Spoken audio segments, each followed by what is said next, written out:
what inspired you, and where did you come from, and how did those things inspire you to do what you've done? That's a tough question. I grew up in the South Bronx, projects, in a lot of poverty.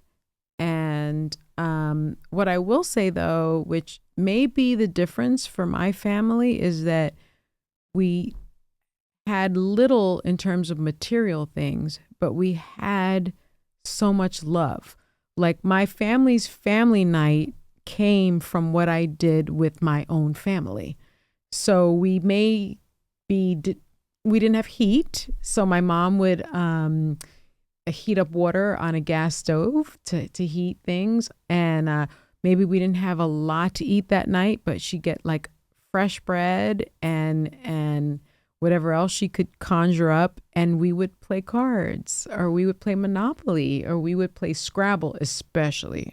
She's the Scrabble champ, but I'm coming up on her.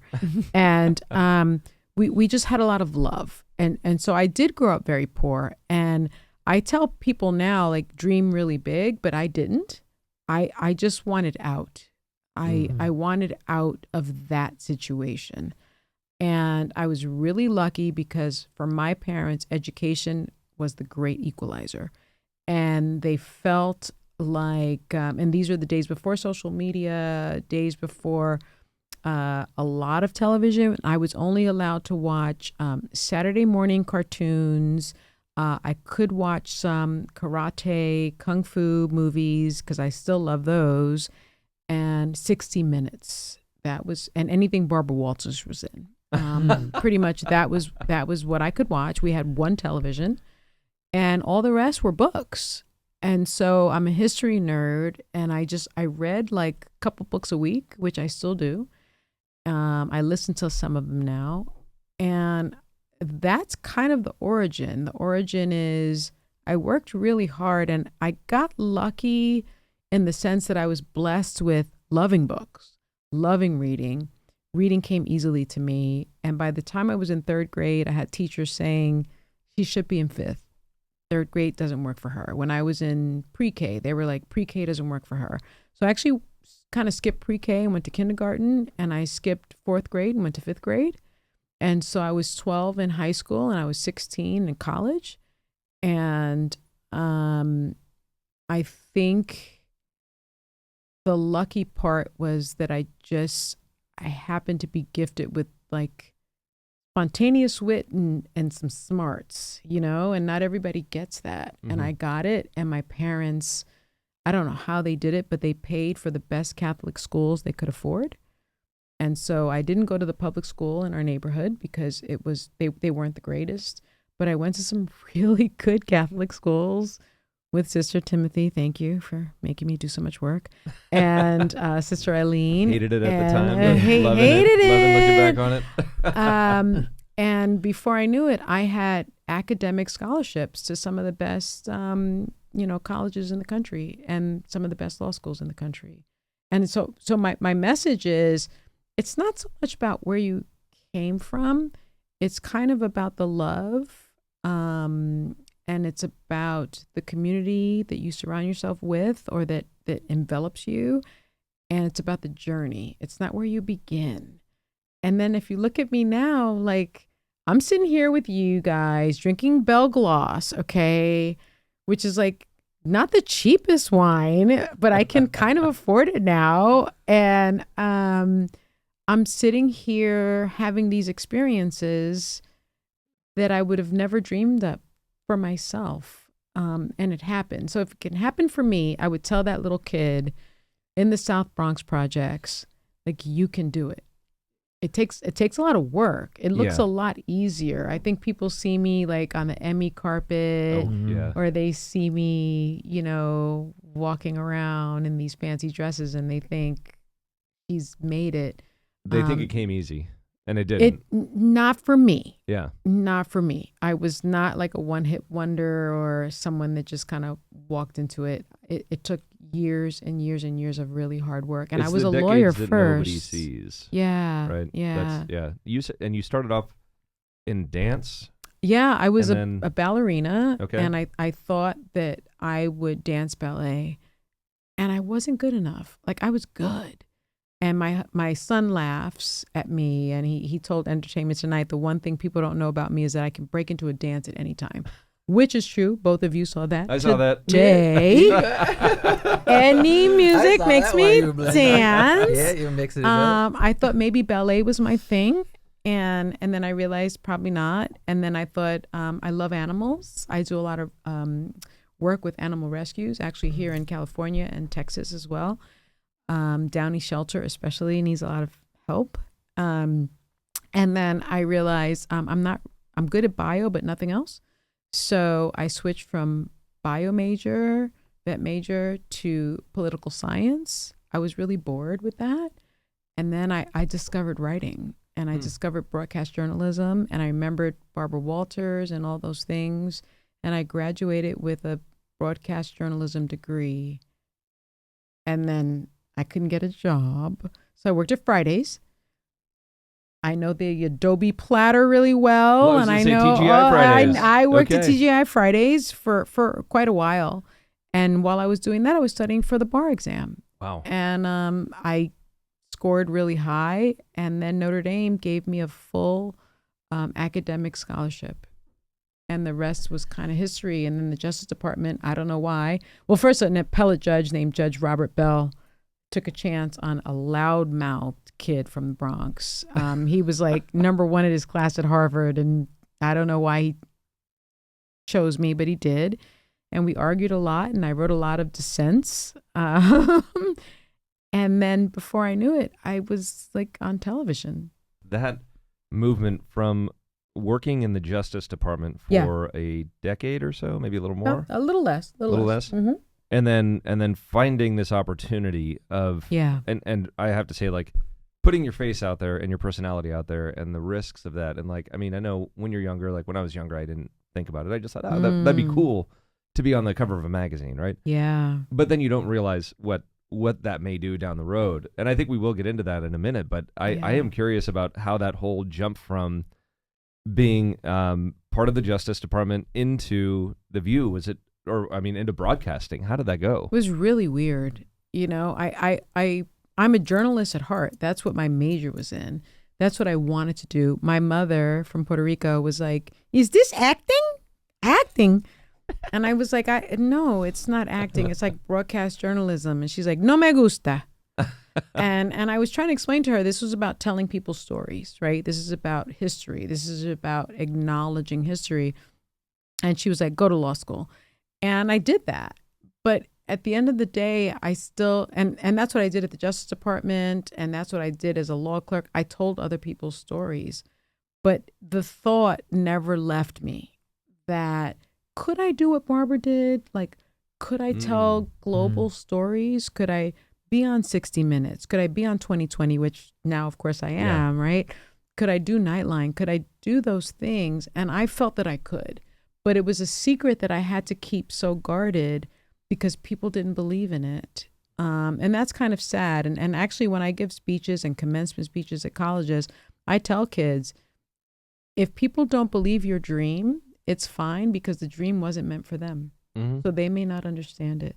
But if you get it and you understand it, then that's all you need.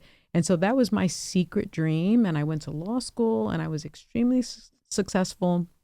And then I thought, after prosecuting, child sex crimes and child trafficking and guns and drugs and all these things and gang prosecutions, I realized, I was like, man, I just want to tell people stories. And I got really lucky. I went to it's like a workshop type of thing, basically.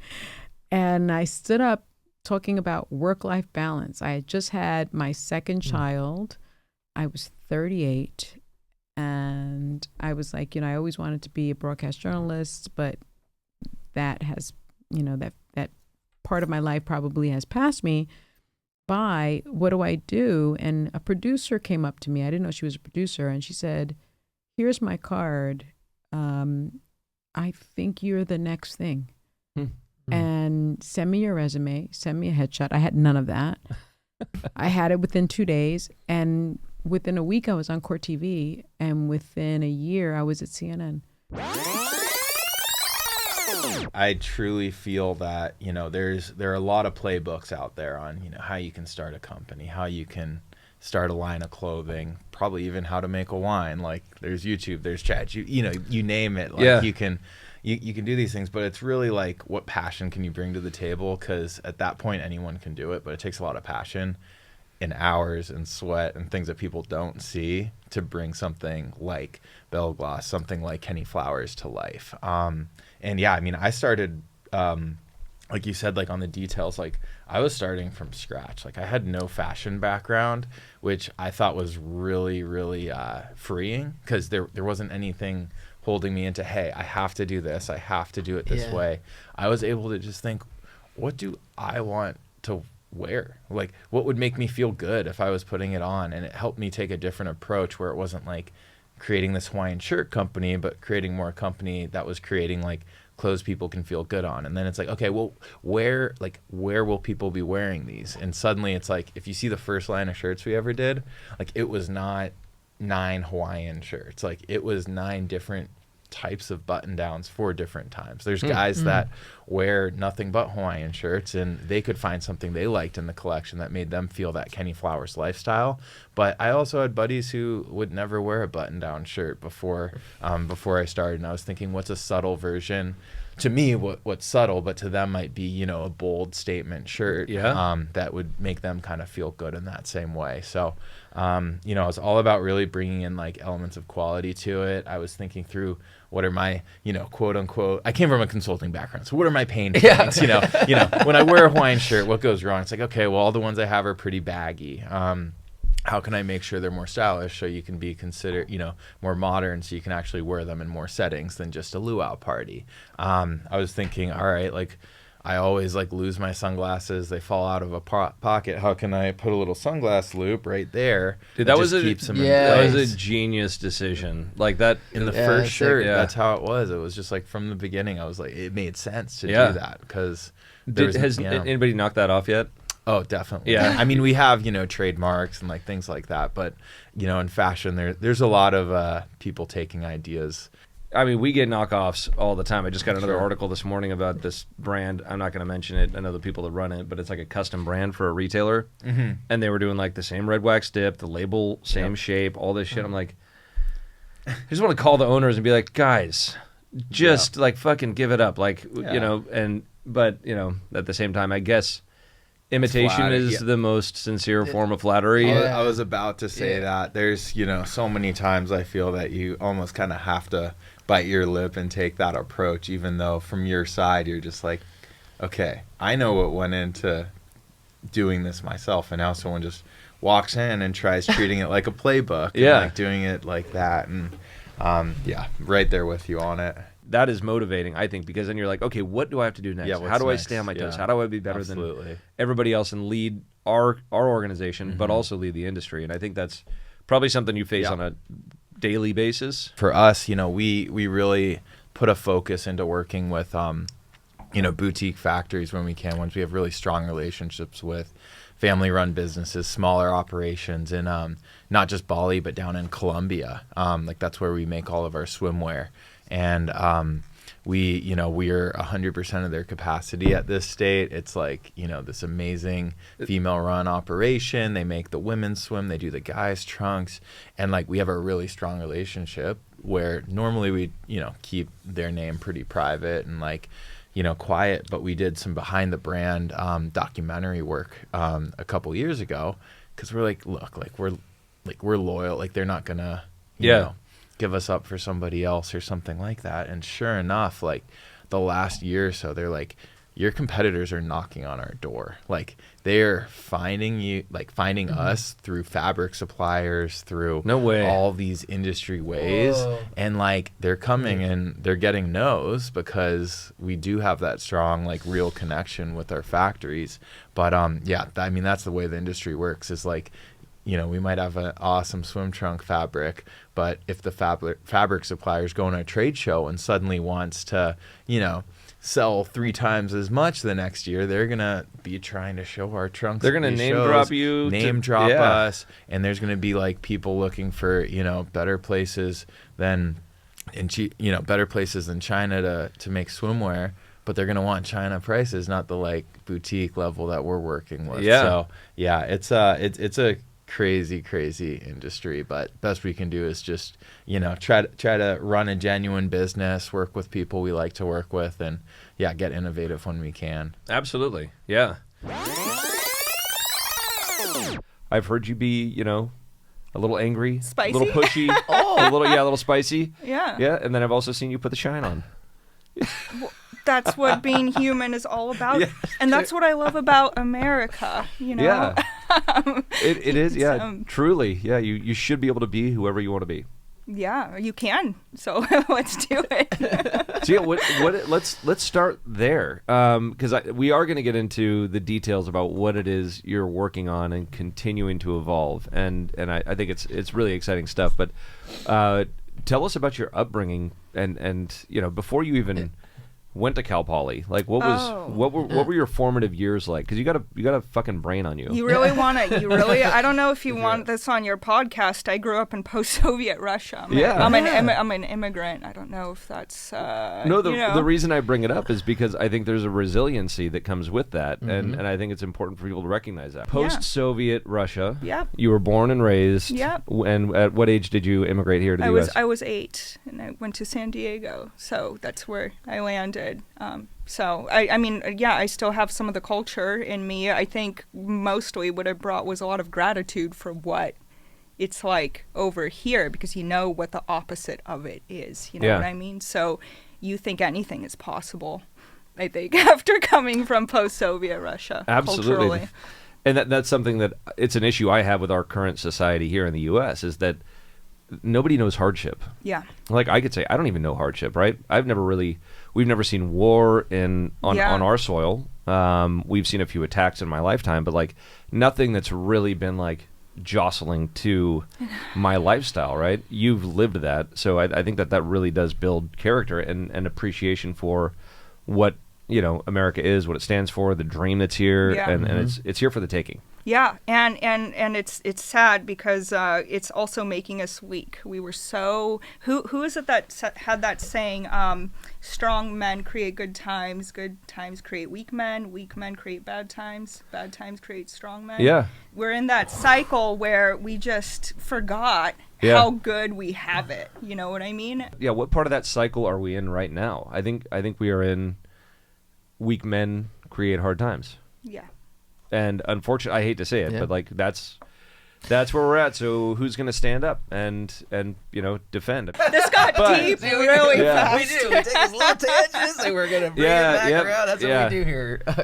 But yeah. So post-Soviet Russia, 8 years old, you find yourself going from quite a very different set of just the world, right? Of what you're going through to. Yeah.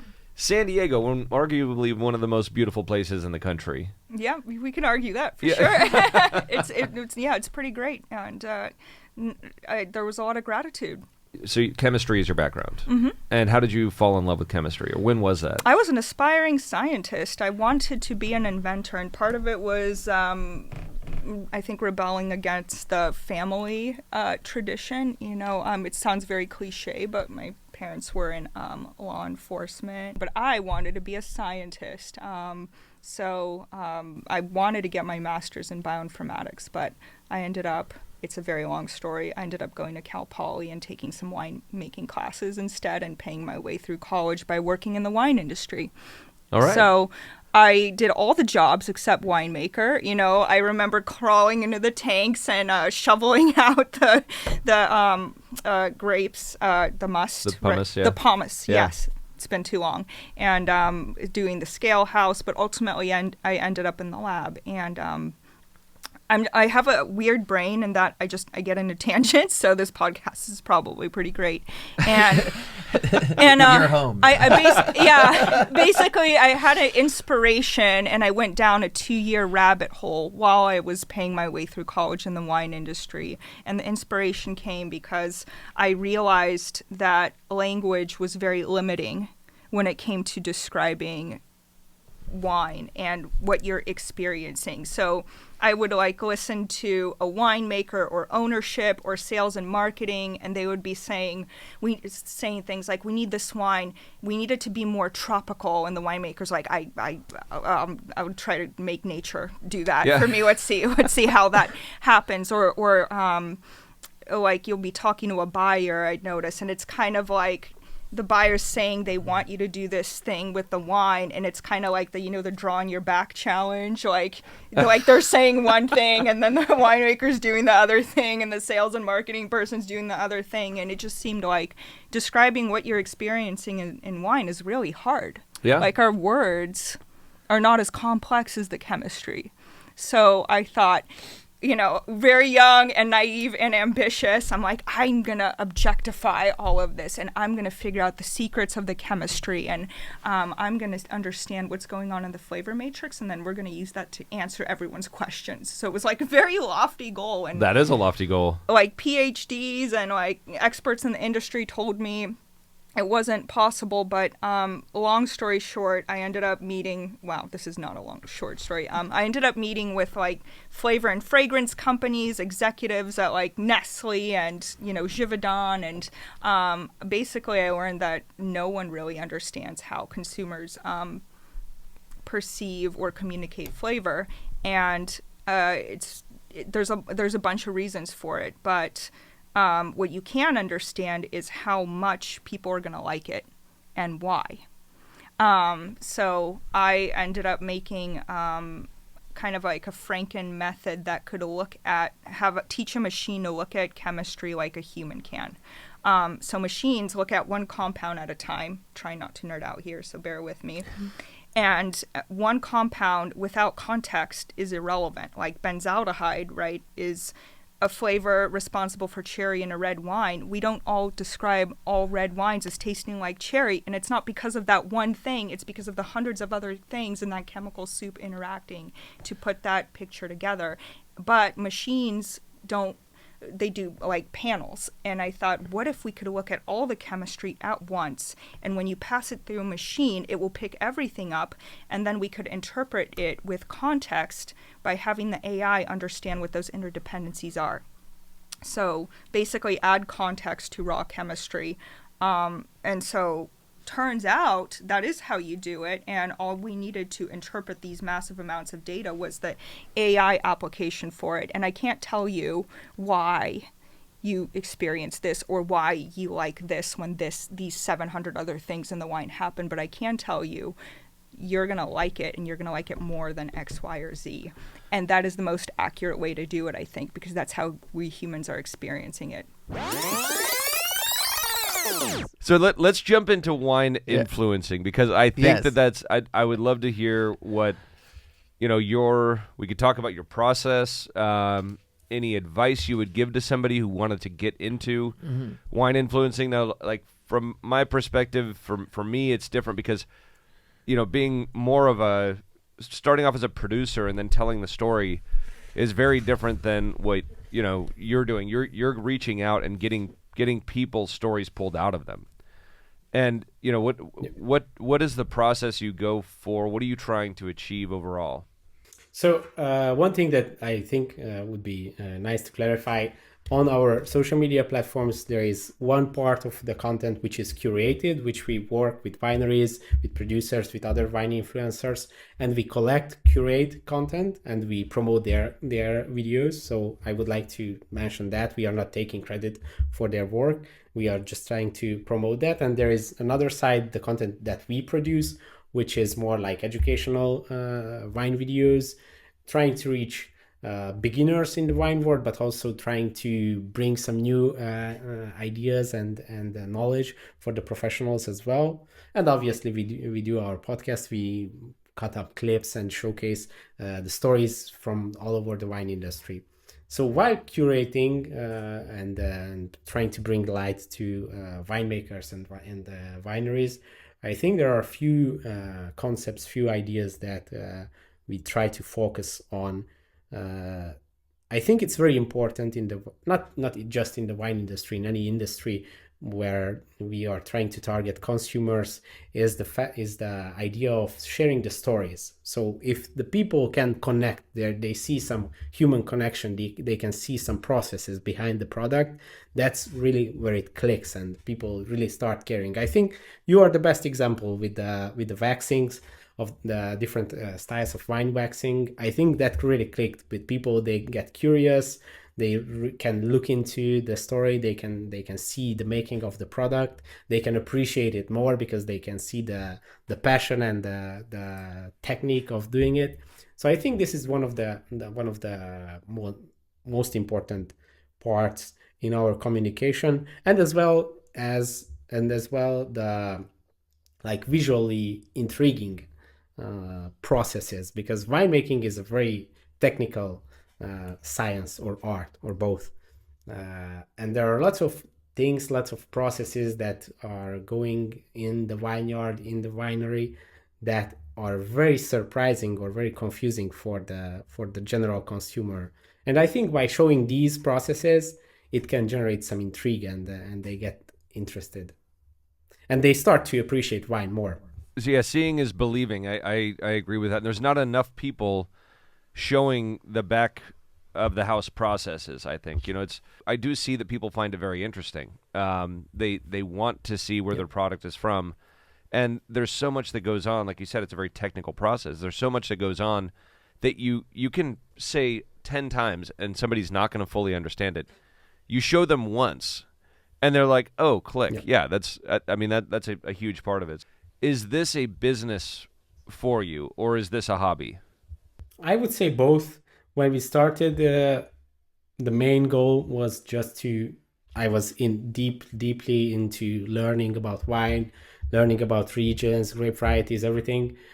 I was a huge consumer of online content. I was watching lots of YouTube, and this idea of learning while teaching was I really like this idea to like show what you learn, because that's the most authentic. There is this saying, very wise saying, that in some cases a person who just learned a lesson is in a better position to teach it to the next person than a master who learned it 20 years ago, because he already forgot the difficulties which are in the process of acquiring that skill. It's more about skills, not about knowledge, but anyways, I decided to showcase the story of learning and discovering the wine industry. I was trying to visit wine regions, mostly in Europe, and to share the stories. And I thought that this would be a great combination to learn, to develop myself,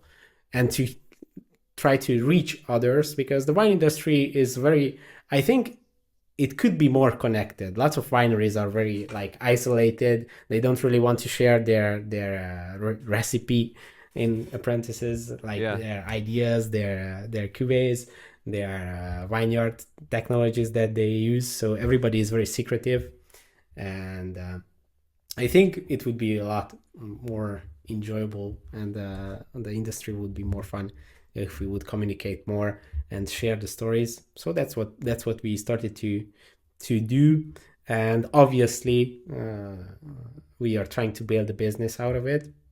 We are really at the beginning stages. We are working with getting our first sponsorships.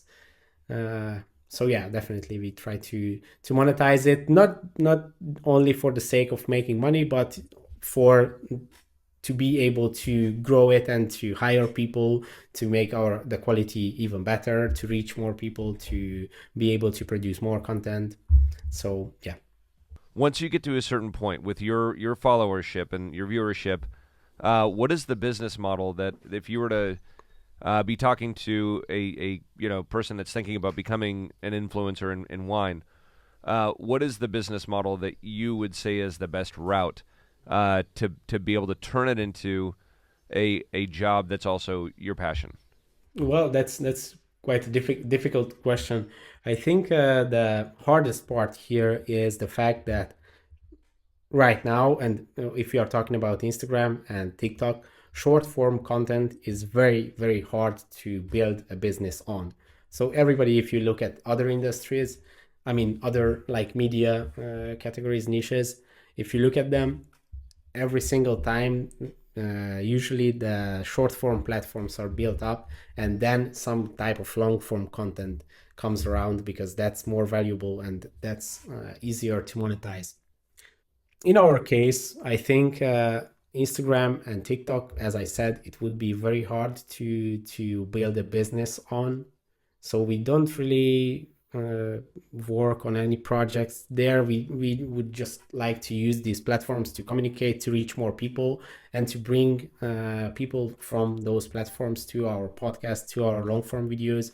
Actually, I already made a few, but we are working on some bigger projects, some long form docu style videos, which we are very passionate about. I'm a huge fan of filmmaking, so I am trying to combine these ideas of wine education, telling the stories of the wine industry, and packaging it in like a little bit artistic, nicer viewing experience, movies. So that's a very cool idea. We are at the beginning of that, but really passionate about it. I would say that that's one of my main projects and my main ideas around Wine Inspires. Funnily, it's the smallest segment right now, but that's the goal. Also, the podcast, which is also fantastic. I think this is an amazing opportunity. Just talking to you, I had you on the podcast a few weeks ago. It was a great experience. I think this also comes back to the beginning of the story. This is the greatest opportunity to learn about wine, about winemaking, about the wine industry, to talk to people knowledgeable, a lot more knowledgeable people than me. So I'm really enjoying that. And I think also the podcast, if we are talking about business, in the long term, would have good opportunities of monetization as well.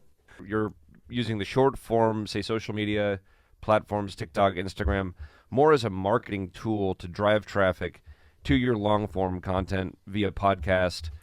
And then in the future, which I love this step, I was not expecting this step, you're kind of talking about being a producer of short documentary style films for the industry. That's very cool. Yeah, and when I'm thinking about these films, I mean, would a big goal be to maybe get it like streaming on like a streaming service, Amazon? Wow. Hey, I'm seeing it right now. Dream big right now. Okay. Of course.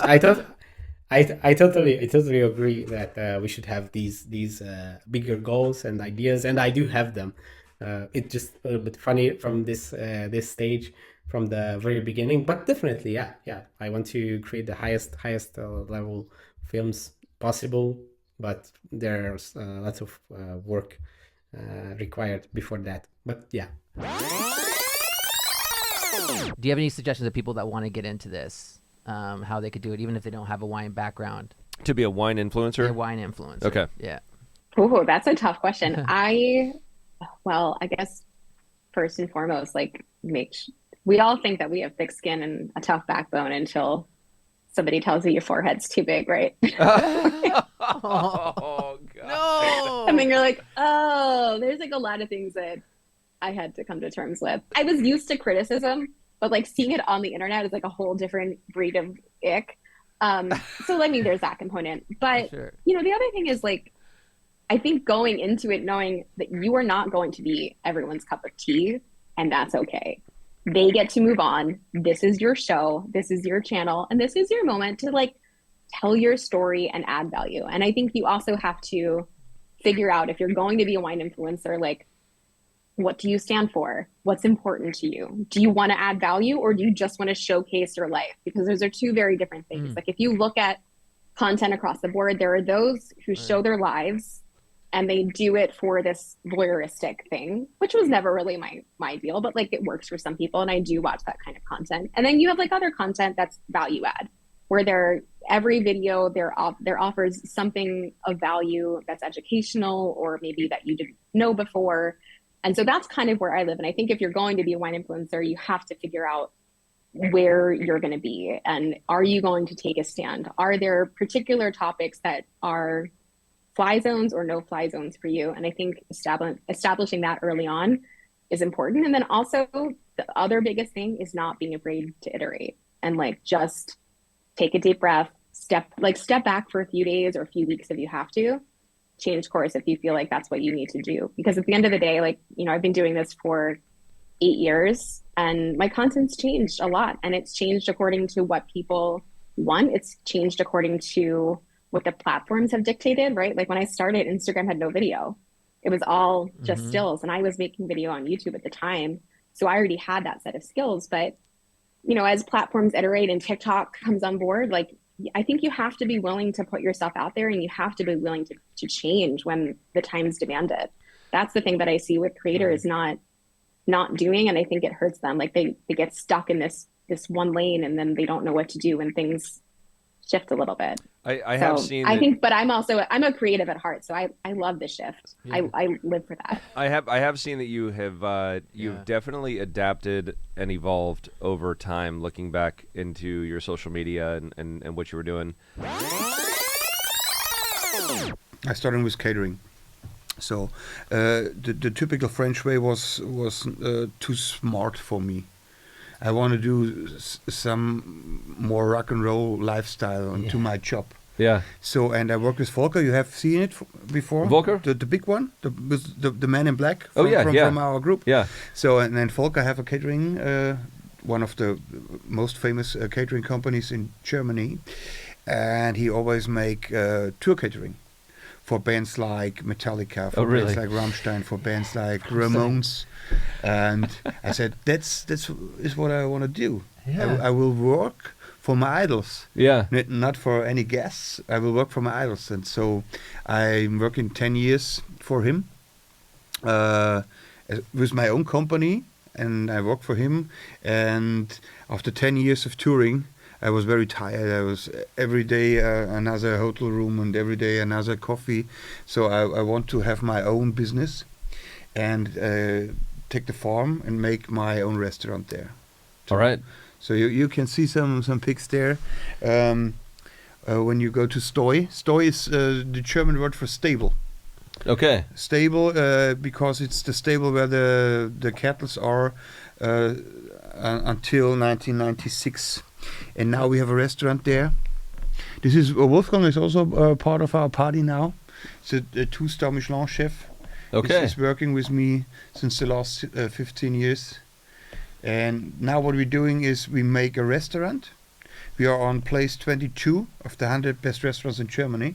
22 of the 100 best restaurants. That's awesome. Yeah, Nice. we are good, but we are very have no etiquette. We have not casual? pretentious, Yeah, more sure. casual. Yeah. Great food, casual Really environment. casual. Okay. You can go there with your baseball cap and your cowboy boots. Oh, And I like it when they let you wear your hats in. So You it- wear your it's- hats at it's- dinner table. That's awesome. I like that. Yes. And so it's a Michelin star restaurant. It's no Michelin star. No? Okay. We have no Michelin stars because if you want to have a Michelin star, you have to open every day. And my system is that I make a restaurant in the style of a catering. Okay. So I know I have an event there. I make 8 courses, fine dining with the perfect wines. Yeah. In cooperation, and you can book a ticket. Okay. So I have no show, you know. Yeah. You can book a ticket in my restaurant for June. Yeah. So and you have to sell it and you have to pay it now. Yeah. So you have to come. Yeah. So I have no show in my restaurant. That's great. And Nice. awesome. It's like a concert. Yeah. It's like a rock and roll experience. That's I would love it if more restaurants were that format. and that's the only way. That's the only way for me. So Yeah. we had a lot of trophies about this. So we are the caterer at the best gastronomy concept in Germany, best of the best chef awards. We have culinary hotspot in Germany and so on. And you have people coming from The hundreds of miles away just to see the show. Last They got time the we had ticket. guests from Istanbul. And I asked them where they come from. They said Istanbul. And they say, why? They say, yeah, just for eating. I say, okay, crazy.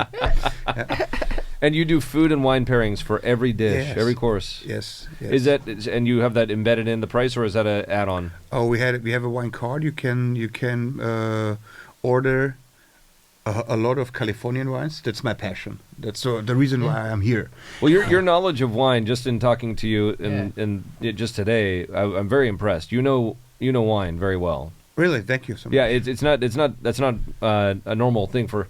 Usually you're for a guy like me. No, if you're in the restaurant world, I am just eat burgers and drink beer. Huh? Yeah. Hey, we all do it, man. It's like we can make the best wine in the world if we can, but at the end of the day, we're still eating burgers and drinking beer. I mean, hell, you're going to the French Laundry tonight, and you had La Luna tacos for lunch. Yeah, it's a great, it's called great balance. combination. It's a called great balance. combination. What'd you think? Heaven and hell. What'd you think of the Lulu tacos? Yeah, we grew up on that stuff. Really good, really good. So we make the perfect pairing for every course, and I have a passion for Cabernet Sauvignon from California. Okay, it's a long time. So we have no good red wine grapes in Germany. Mm-hmm. What we can in Germany is Riesling. Yeah, we are the best. Really, we are the best of the world. Yeah.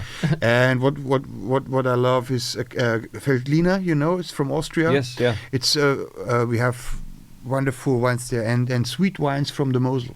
Mm-hmm. So we are world famous from this, but we have no red wine grape, and I drink so much wines. So and your menu is heavy on beef, I presume. Yes. Yeah. Course. So Yes, a lot of beef. Yeah, you can't do Riesling with the beef.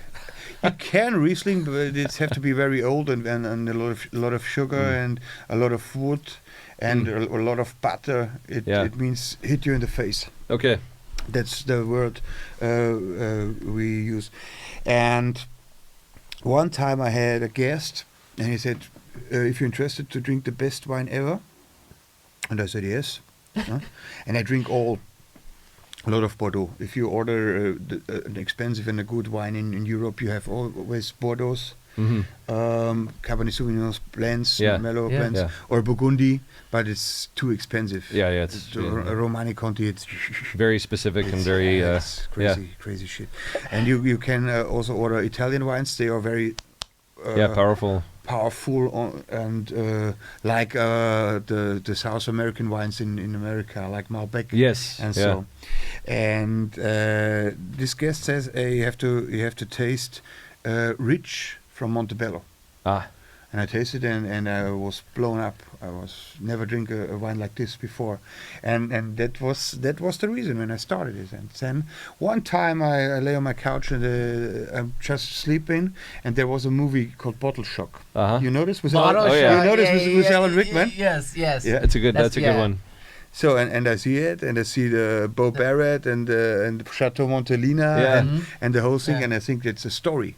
When I see this was the first time. Oh, you thought it was all fiction made up? That this was truth. Yeah. And I think it was a story. And then I ordered from import for me. I ordered Chateau Montelena. You have only one in Germany who sells Montelena, Chateau Montelena. And I drink it. It's from Calistoga. It's not far from here. No, it's 10 minutes north. Yeah. It's 8,000 miles from us. Yeah. And I drink it and I say, okay, that's the powerness of Californian wine. And you can make Cabernet Sauvignon in France, you can make Cabernet Sauvignon in Germany, in Austria, everywhere. But this power, this flavor, what you have inside, is the son of California. And I have two things I love. Really, this is Metallica, Cabernet Sauvignon from Napa Valley, really. And one time they asked me in an interview, what can we do with your ash when you died? I say, blow it up in Napa Valley. I'm really excited to talk about our 3 pieces of knowledge we like to express here. So, wine, entrepreneurship, and whatever the fuck else. And we got a lot of entrepreneurship and whatever the fuck else today. We got a special guest, Shay Martin. She's one of the leaders and developers of a very special thing that brings happiness to many around the world, the Rabbit and Vibratex. And we're going to get into what that is. Well, thanks for having me, you guys. I can't believe that I'm the whatever the fuck else on this podcast. You're the entrepreneur. Usually that's my role. Yeah, that's him. Usually like, well, I don't know. Wine, entrepreneurship, whatever the fuck else. You're special. Oh, thank you. Yeah. Well, great. Well, I know we got a lot of questions, but first, if you don't mind, can we just start with kind of your your summarized story about how you got into this 40 years ago now. Is that right? Making Vibratex? Yes, pretty much. I mean, it was actually a family business. So my mom is Japanese, and we go to Japan every year to visit family and stuff. And so she found or saw some vibrators there that were so unique. Like, she had never seen it anywhere before in the United States. Not that she was a connoisseur of them, but back then in the day, there really wasn't much except those plastic missile vibes, the little vibes that look like uncooked hot dogs that were just kind of, you know. I know exactly what you're talking about. Yeah, honestly, I mean, it's come so far in my lifetime. Yeah. So she saw these like really unique things and said, hey, you know, maybe we should bring some of these over to the United States and see if we could sell them. And these were, at the time, we called them dual action vibes. So they had a shaft that would rotate, and they'd have a separate little part on there that would vibrate for clitoral stimulation. And so we started bringing some over. And the first, I think, company that we sold it to was Good Vibrations, which, you know, they've been around actually longer than we have. They loved it. And so we just started kind of bringing more and more in, and then decided to form a company and called it Vibratex. And we specialized in these Japanese vibrators. Wow. Yeah. So what was the original that was brought over here that really got the ball rolling? The Beaver. The Beaver. The Beaver, yeah. It was before the Rabbit, yeah. The Beaver. And what can you describe a little bit about what the Beaver looked like? Looked What, yeah. 'Cause I'm not familiar with this one. Yeah. So I didn't bring one. So the Beaver was small. Like maybe the shaft itself was like maybe, you know, like 4 inches. The girth was very small, and attached to it looked like a person, because back in the day in Japan, you were not allowed to have any kind of sexual product that looked phallic. Wow. You know, was not realistic. So they made it look like a little person. So this was like a little woodsman in a way. And attached to the woodsman was this little beaver with his tongue sticking out. And, you know, when you turned it on, then the tongue would flicker.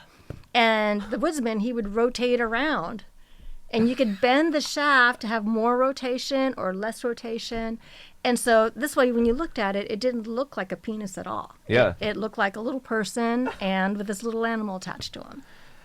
That's pretty fascinating. I didn't know that. I love hearing those little like tidbits of like that in Japan you could not have any phallic shaped object. You couldn't. Yeah, it was taboo back in the day. I kind of think too. You could actually just have it set up in your house as like a little cute little statue. People are coming kind over of, there, yeah. you know, right? Kind of Right. blends in with everything. Yeah. You know, It's like, don't touch it. it just, Yeah. You just put it like under glass or something, like when the company comes over, you know. So that was the first big hit with Good Vibrations, which is, well, now they're a massive Right. online, but Yeah. they were also probably started off as a mom and pop.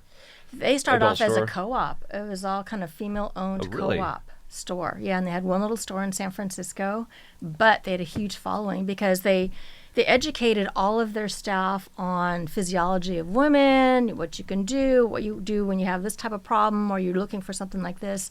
And they tried to utilize whatever was in the industry at the time. So when our product came along, it was like a game changer. And so they started just bringing in everything that we brought in to the United States. So they were one of our first major customers.